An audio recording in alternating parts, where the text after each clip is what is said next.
Good afternoon. My name is Christopher Brantley, and I will be talking about global warming in Europe. The effects of global warming are becoming more and more obvious, making it a serious problem that affects Europe in many ways. Rising temperatures have brought about major changes to Europe during the past century with far reaching consequences. The rate of global warming in Europe is almost double that of the rest of the world. The average temperature has risen by roughly 1.5 degrees Celsius times 2.7 degrees Fahrenheit since the late 19th century. The increase of greenhouse gases, which come mostly from human activities like burning fossil fuels, deforestation, and industrial processes, is principally responsible for this rise. These gases include carbon dioxide, methane, and nitrous oxide. Climate patterns in Europe have changed due to global warming. This continent is seeing higher rainfall, more frequent and intense heat waves, and changing patterns of precipitation. For instance, these has been a rise in extremely hot weather in southern Europe, which aggravates drought conditions and puts stress on water supplies. On the other hand, flooding and rainfall have increased throughout northern Europe. It is anticipated that the frequency and intensity of these extreme weather events will increase, posing challenges to water management, agriculture, and infrastructures. Ecosystems in Europe are significantly impacted by the rising climate. Rapid glacier retreat in the Alps is altering water flow and threatening regional ecosystems that depend on rivers supplied by glaciers. In addition, numerous species are migrating in northward or to higher altitudes as a result of the temperature change. This may upset already existing ecosystems and cause biodiversity to decline. Sea levels rise as a result of the melting of polar ice caps and glaciers brought on by rising temperatures. Europe's coastal regions, including those in the UK, Venice, and the Netherlands, are especially susceptible. Communities, infrastructures, and ecosystems are under risk from coastal erosion and flood brought on by rising sea levels.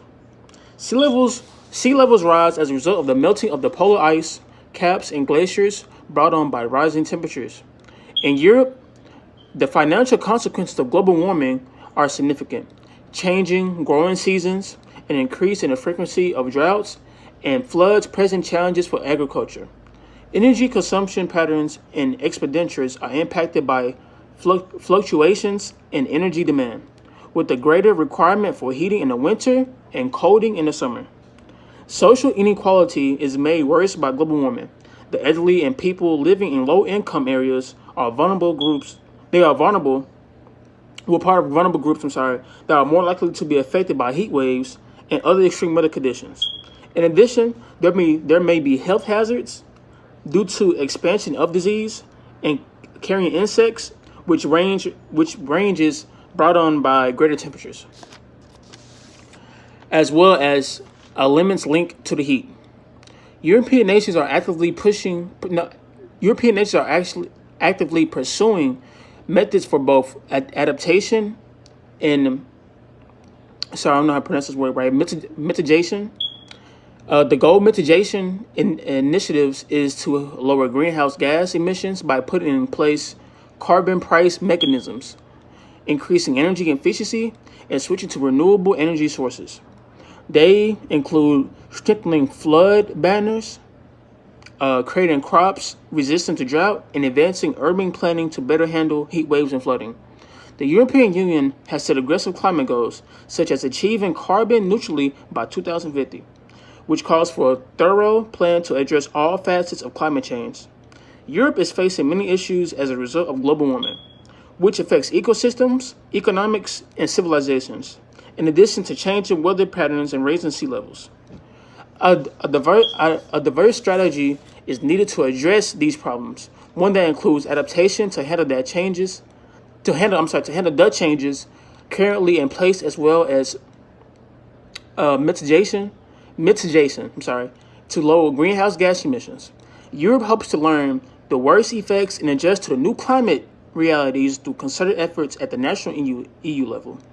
So Europe is going through, let's say, a worst case of global warming, and it's affecting the community real bad. Civilizations, neighborhoods, and etc.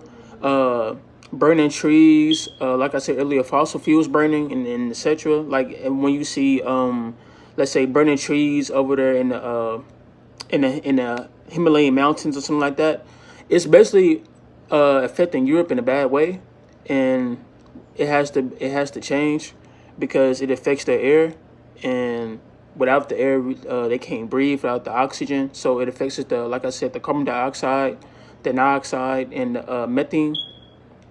So it has to be a situation addressed nationwide, not just in Europe, but like all over the world. So we can focus and pay more attention so we can show our contribution to help Europe. Because Europe doesn't have that many resources linked to them. So they have to call on other resources such as the USA to help them. So climate change and precipitation and greenhouse gas emissions are all effects of global warming in Europe, and they have to have support to help them through it.